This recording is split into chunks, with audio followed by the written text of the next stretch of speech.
नमस्कार, मैं हूं प्रदीप कुमार। आप देख रहे हैं पॉलिटिकल आइडिया। पॉलिटिकल आइडिया के आज के इस अंक में आप सभी दर्शकों का बहुत बहुत स्वागत है। मित्रों, तमिलनाडु में आने वाले 4 महीने के अंदर विधानसभा के चुनाव होने हैं और अब आप कह सकते हैं कि गठबंधन का स्वरूप बनता और बिगड़ता हुआ भी दिख रहा है। एक तरफ जहां एआईएडीएमके के साथ राष्ट्रीय राजनीतिक दल के रूप में भारतीय जनता पार्टी आपको खड़ी हुई दिख रही है, वहीं दूसरी तरफ डीएमके के साथ कांग्रेस पार्टी। लगातार वर्षों का गठबंधन है।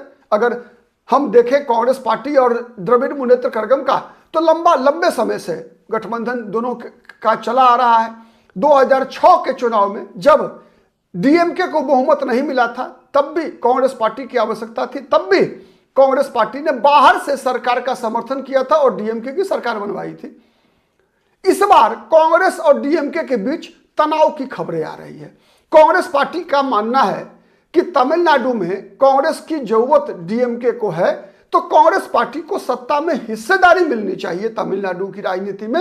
वैसे ही जैसे केंद्र की राजनीति में जब कभी भी कांग्रेस पार्टी के नेतृत्व में दिल्ली में सरकार बनी है, तो द्रविड़ मुनेत्र कड़गम का मंत्री रहा है, मतलब मंत्रिमंडल में डीएमके शामिल होती रही है। वैसी ही स्थिति कांग्रेस पार्टी चाहती है कि तमिलनाडु में भी जब फिर से द्रविड़ मुनेत्र कड़गम की सरकार बने, तो कांग्रेस पार्टी को सत्ता में हिस्सेदारी मिलनी चाहिए, नंबर 1। नंबर 2, कांग्रेस का यह भी मांग है कि कांग्रेस पिछली बार लड़ी थी 25 विधानसभा सीट, इस बार कांग्रेस पार्टी के सीटों की संख्या बढ़नी चाहिए। ये दो मांग कांग्रेस पार्टी चाहती है कि 2006 में जिस प्रकार से कांग्रेस पार्टी 48 सीट लड़कर 34 विधानसभा सीट जीतने में कामयाब रही थी, वही प्रदर्शन कांग्रेस इस बार फिर 2026 के विधानसभा चुनाव में दोहरा सके।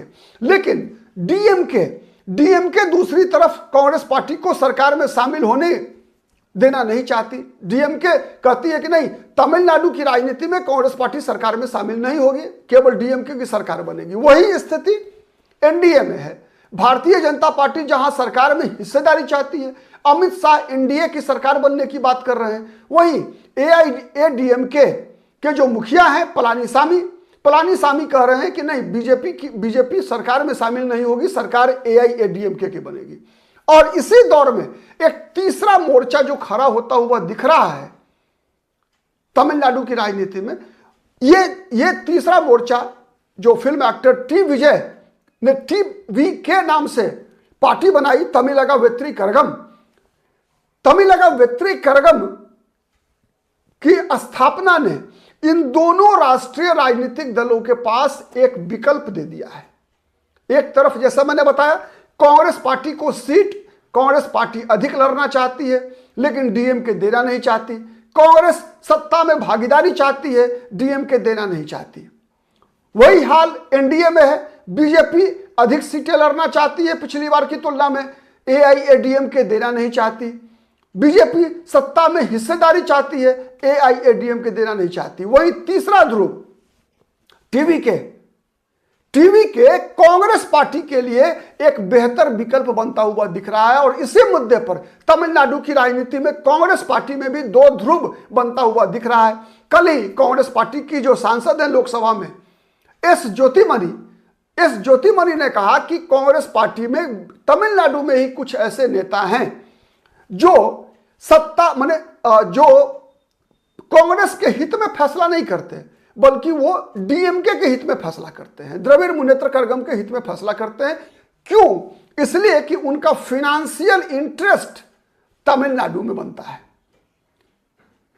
विगत दिनों भी, पिछले सप्ताह ही आप देखेंगे, कांग्रेस पार्टी के एक नेता के एक कमेंट पर कनिमोझी ने जो कहा था कि तमिलनाडु का आर्थिक विकास एक विकसित प्रदेश में बदलने में एमके स्टालिन की बड़ी भूमिका रही है, इसी का प्रतिवाद किया था कांग्रेस पार्टी का एक रिसर्च जो विंग और साथ में सोशल मीडिया देखने वाले चक्रवर्ती ने। क्या उसके बाद क्या हुआ? उसके बाद कांग्रेस पार्टी के जो प्रदेश अध्यक्ष हैं, कांग्रेस पार्टी के प्रदेश अध्यक्ष ने ही इस बात के लिए उनकी आलोचना कर दी। ठीक है, कांग्रेस के जो प्रदेश अध्यक्ष है के सेल्वा पेरून थगई, इन्होंने ही इन्होंने ही अपने ही नेता की बात की आलोचना की, कहा कि ऐसा बयान नहीं देना चाहिए जिससे कि द्रविड़ मुनेत्र करगम के साथ संबंधों पर असर पड़े। वही जो अभी जो तमिलनाडु में एक्टर पॉलिटिशियन विजय ने जो पार्टी बना, उनके जो प्रवक्ता हैं, उनके प्रवक्ता फेलिक्स गेराल्ड जो राष्ट्रीय प्रवक्ता है, उन्होंने कहा कि कांग्रेस हमारे लिए स्वाभाविक सहयोगी है। तो एक तरफ आप देखिए कि एस ज्योतिमणि का यह कहना कि तमिलनाडु कांग्रेस पार्टी के अंदर ऐसे कई नेता हैं जो अपने फाइनेंशियल इंटरेस्ट के लिए डीएमके की हां में हां मिलाते हैं, उनके लिए राहुल गांधी द्वारा किया गया मेहनत कोई मायने नहीं रखता। उनके लिए कांग्रेस पार्टी का विस्तार तमिलनाडु में और विकास कोई मायने नहीं रखता। डीएमके की हां में हां मिलाना ही केवल इनका काम बच गया है। यह बात एस ज्योतिमणि कांग्रेस पार्टी के लोकसभा की सदस्य ने यह सीधा आरोप कांग्रेस पार्टी के अपने नेताओं पर ही लगाया है और यह सीधा का सीधा निशाना जो है वो कांग्रेस पार्टी के जो प्रदेश के अध्यक्ष हैं उनके ऊपर लगता हुआ निशाना दिख रहा है। वहीं टीवीके के जो प्रवक्ता है फेलिक्स गेराल्ड ने कहा कि हमारा तालमेल किसी भी कीमत पर डीएमके और भारतीय जनता पार्टी के साथ नहीं हो सकता। डीएमके तमिलनाडु की राजनीति, तमिलनाडु की बर्बादी के लिए जिम्मेवार है। एमके स्टालिन को सत्ता से उखाड़ना ही टीवीके की एकमात्र जिम्मेवारी है और टीवीके इस भूमिका को निभाएगी और थलापति विजय अगले मुख्यमंत्री बनेंगे। लेकिन इसके लिए फेलिक्स गेराल्ड ने कांग्रेस पार्टी के बारे में कहा कि Congress party is our natural ally. ठीक है, ये बातें गेराल्ड ने जो है ठीक है कहा कि Congress and TVK are natural allies in terms of secularism and their stand against communalism. In that sense we have always been a natural partners. Rahul Gandhi and our leaders are also friend, Gerald said, but it is not all smooth sailing. ठीक है, as certain issues may need to be sorted out before they come to any agreement, he puts the blame for this deadlock of sorts on the Tamil Nadu Congress unit. मतलब अब S Jyothimani और Gerald दोनों के बयान को आप देख लीजिए। इससे साबित क्या हो रहा है? साबित यह हो रहा है कि Congress party has got uncertain options you can say, okay, in which Congress में go with any side, either with TVK और द्रविड़ मुनेत्र करगम। और अल्टीमेटली कांग्रेस पार्टी के विस्तार के लिए तमिलनाडु में अगर राहुल गांधी 2029 में प्रधानमंत्री बनने की बात है तो निश्चित रूप से उसके लिए सांसद चाहिए ना। सांसद कहां से आएंगे? अब अगर कांग्रेस पार्टी पिछली बार की तरह ही 25 लोग विधानसभा सीटें लड़ते हैं, पिछली बार 25 में 20 जीतने में कामयाब हुई थी कांग्रेस पार्टी। इस बार चूंकि डीएमके के खिलाफ एंटी इनकम्बेंसी है और टीवीके की बढ़ती लोकप्रियता, टीवीके के साथ थलापति विजय के साथ युवाओं का हुजूम और युवाओं का जुनून। और एक और बात याद रखिए, टीवीके जैसा दावा, टीवीके के पक्ष में जिस प्रकार से अल्पसंख्यक क्रिश्चियन और मुस्लिम मतदाताओं की गोलबंदी होती हुई दिख रही है, टीवीके के साथ जिस प्रकार से युवाओं की गोलबंदी होती हुई दिख रही है, इससे एक बात तो स्पष्ट है कि टीवीके तीसरी शक्ति के रूप में तमिलनाडु की राजनीति में इसका उदय होने जा रहा है। और इस परिस्थिति में अगर कांग्रेस पार्टी के पास इससे बेहतर मौका शायद तमिलनाडु की राजनीति में कभी नहीं था विगत 40-50 वर्षों के अंदर, जब कांग्रेस पार्टी दोनों के लिए, डीएमके हो या फिर टीवीके हो, दोनों के लिए आकर्षण का केंद्र है।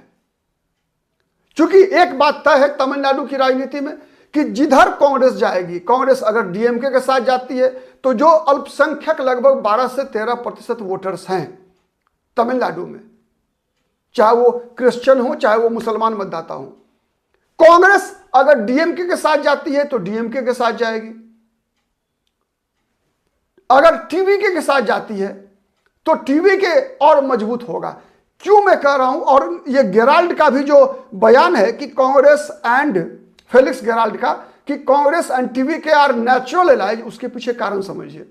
उसके पीछे कारण यह है कि थलापति विजय क्रिश्चियन समुदाय से आते हैं, और अभी जो माहौल बनता हुआ दिख रहा है तमिलनाडु में, उसमें जो अल्पसंख्यक वोटर हैं वो टी विजय के साथ दिख रहे हैं। तो अगर कांग्रेस पार्टी का भी गठबंधन हो जाता है टीवीके के साथ, तो कांग्रेस को फायदा यह है कि कांग्रेस पार्टी को अधिक विधानसभा सीटें लड़ने को मिलेगी, नंबर एक। नंबर दो, कांग्रेस अगर सरकार बनती है टीवीके की, अगर थलापति विजय मुख्यमंत्री बनते हैं, तो कांग्रेस सरकार में शामिल हो सकती है। और तमिलनाडु की राजनीति में जब तक कोई भी पार्टी चुनाव जीतती है, उस गठबंधन की सरकार भी बनती है, लेकिन अगर आप सरकार में शामिल नहीं होते हैं तो फिर आपका किया हुआ वादा का डिलीवरी नहीं हो पाता। तो कांग्रेस पार्टी के साथ आज तक या किसी भी राष्ट्रीय राजनीतिक दल के लिए तमिलनाडु में सबसे बड़ी समस्या यही रही है कि वो दल चुनाव लड़ती है, चाहे डीएमके के साथ लड़े, चाहे एआईएडीएमके के साथ लड़े, सरकार बनती है, उसके विधायक भी होते हैं, लेकिन वो विधायक अपना किया हुआ वादा पूरा करने में सक्षम नहीं होते। परिणाम क्या होता है, अगली बार वो चुनाव हार जाते हैं। हर बार यही होता रहा है, और यही कारण है कि 1969 से अब तक भारतीय जनता पार्टी तो खैर मानी जाती थी उत्तर भारत की पार्टी। अब भारतीय जनता पार्टी 2014 के बाद से थोड़ा बहुत शेयर भारतीय जनता पार्टी के तमिलनाडु की राजनीति में बनता हुआ दिख रहा है, लेकिन कांग्रेस पार्टी लगातार एक शक्ति रही। कामराज का राज्य है, सी राजगोपालाचारी का राज्य है तमिलनाडु, लेकिन वहां पर आज कांग्रेस पार्टी की यह स्थिति है। उसके पीछे सबसे बड़ा कारण यह है कि एक बार जब सत्ता से बाहर हुई, उसके बाद बाहर ही रह गए। तो कांग्रेस अगर सरकार में आती है तो निश्चित रूप से कांग्रेस का प्रभाव तमिलनाडु की राजनीति में बढ़ाने में कांग्रेस को सहूलियत होगी। अब अंतिम फैसला तो राहुल गांधी को करना है, कांग्रेस किस तरफ जाती है आने वाले दिनों में पता चलेगा। लेकिन मेरे अनुसार वर्तमान परिस्थिति सबसे बेहतर अगर सुटेबल किसी के लिए है तो वो कांग्रेस पार्टी के लिए है। आप कितना सहमत है कमेंट करके जरूर बताइएगा। आज के लिए इतना ही, बहुत बहुत धन्यवाद।